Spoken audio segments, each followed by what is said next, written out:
శ్రీ సత్యసాయి జిల్లా రామగిరిలో తీవ్ర ఉద్రిక్తత నెలకొంది. ఎంపీడీఓ ఆఫీస్ దగ్గర వైసీపీ టీడీపీ కార్యకర్తలు ఘర్షణకు దిగారు.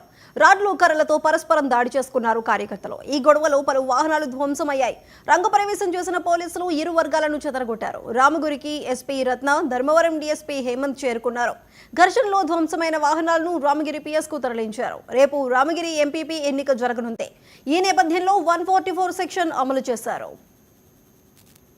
ఇన్స్ట్రక్షన్స్ ప్రకారం రేపు రామగిరి ఎంపీడీఓ ఆఫీస్లో ఎంపీపీ ఎలక్షన్ కోసం 10 ఎంపీటీసీస్ హాజరయ్యి ఎలక్షన్ అటెండ్ కావాల్సిన ఉంది. ఈ క్రమంలో ఈరోజు వైసీపీ పార్టీకి సంబంధించి ఒక లాయర్ ప్లస్ ఆయన అనుచరుడు నాగిరెడ్డి అండ్ నాగిరెడ్డి అనే వాళ్ళిద్దరూ వచ్చి ఎంపీడీఓ గారికి విప్పుకు సంబంధించినటువంటి ఒక లెటర్ని ఇవ్వడం జరిగింది, ఆర్డర్ని. సో వాళ్ళు వైసీపీకి సంబంధించినటువంటి ఎంపీటీసీలు ఎవరైతే ఉన్నారో వాళ్ళకి విప్పు జారీ చేయాలని, తమ పార్టీకి వ్యతిరేకంగా కనుక వాళ్ళు ఉంటే వాళ్ళకి విప్పు జారీ చేసి వాళ్ళు ఒక ఆర్డర్ తీసుకొచ్చి ఎంపీడీఓకి ఇవ్వడం జరిగింది. ఇచ్చిన తర్వాత బయటకు వచ్చే క్రమంలో 12 ఆ టైంలో ఇక్కడ కొంత ఘర్షణ వాతావరణం నెలకొనడం జరిగింది. దీనిపైన వెంటనే పోలీసు రష్ అయ్యి వెంటనే situation is under control to police. Both parties complaint ఇస్తే దాని ప్రకారం యాజ్ పర్ లీగల్ యాక్షన్ అనేది తీసుకోవడం జరుగుతుంది. వాళ్ళు they are coming forward to give complaint అని ఇప్పుడు తెలిసింది. సో ఈ రేపు జరిగే బందోబస్తుకు సంబంధించి పూర్తి ఏర్పాట్లన్నీ చేయడానికి, ఇక్కడ పటిష్టమైనటువంటి బందోబస్తు చేయడానికి, ఎలక్షన్స్ ప్రశాంతంగా జరగడానికి, ఎటువంటి గొడవలు లేకుండా రామగిరి ప్రశాంతంగా ఉండటం కోసం ఏం చేయాలో అవన్నీ కూడా ప్లాన్ చేస్తాం.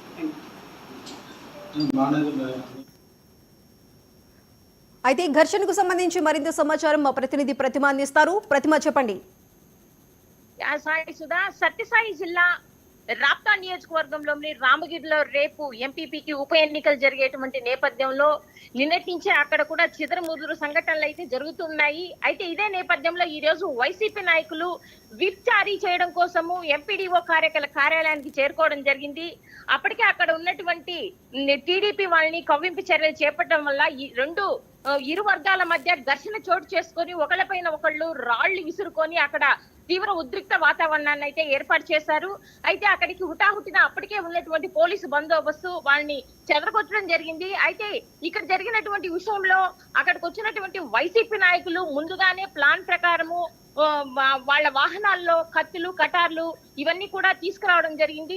ఈ ఘర్షణ అనంతరము అక్కడికి చేరుకున్నటువంటి పోలీసులు సేకరించినటువంటి సమాచారం ప్రకారము ఆ వాహనము మాజీ ఎమ్మెల్యే తోపుదుర్తి ప్రకాష్ రెడ్డిగా గుర్తించడం జరిగింది. అయితే వీళ్ళు ప్లాన్ ప్రకారమే ఈ వాహనాల్లో ఎందుకు ఈ వెపన్స్ తీసుకొచ్చారు అనేటువంటి విషయం పైన ఎస్పీ రత్న ఇప్పటికే ఇన్వెస్టిగేషన్ అయితే స్టార్ట్ చేశారు. ప్రస్తుతం అయితే అక్కడికి చేరుకున్నటువంటి ఎవరైతే ఘర్షణలో పాల్గొన్నటువంటి అటు వైసీపీ వాళ్ళని కానీ టీడీపీ నాయకులను కానీ పోలీసులు అదుపులోకి తీసుకున్నారు. సాయిసుధా, ప్రతిమైతే ఇక్కడ ఉన్న ఉద్రిక్త పరిస్థితులకి సంబంధించి రేపు ఎంపీపీ ఎన్నిక జరగబోతుంది. దానికి సంబంధించి ఎటువంటి బందోబస్తు ముందుగానే చర్యలు తీసుకుంటున్నారు? ముందుగానే ఈ రోజు అయితే 144 సెక్షన్ విధించడం జరిగింది. ఎందుకంటే రాప్తాడ్ ఎప్పటి నుంచో ఫ్యాక్షన్ బ్యాక్గ్రౌండ్ ఉన్నటువంటి ఏరియా కాబట్టి ఇక్కడ ఎన్నికలు చిన్నపాటివి కూడా మరీ ముఖ్యంగా ఇప్పుడు కూటమి ప్రభుత్వం ఏర్పడినటువంటి తర్వాత వచ్చినటువంటి మొట్టమొదటి ఎన్నికలు కావడంతో ఇక్కడ పరిస్థితులను ముందుగానే అంచనా వేసినటువంటి పోలీస్ యంత్రాంగం ఇక్కడ 144 సెక్షన్ ని విధించింది. అయినప్పటికీ కూడా ఈ రోజు ఎంపీడీఓ కార్యాలయం వద్ద విప్ జారీ చేయడానికి వచ్చినటువంటి వైసీపీ నాయకులు ఇంత అల్లరి చేస్తారు, ఇంత విధ్వంసానికి పాల్పడతారనేటువంటి ఊహించినటువంటి పోలీసులు కూడా ఒక్కసారి కంగుతిన్నారు. మరి ఇదే నేపథ్యంలో ఇప్పుడు 144 సెక్షన్ అమలు అయితే మరి పట్టుదిట్టంగా ఏర్పాటు చేసి ఎన్నికల్ని యథావిధంగా కొనసాగించడానికి ప్రయత్నిస్తున్నారు. Saisudha. Right Pratima, thank you.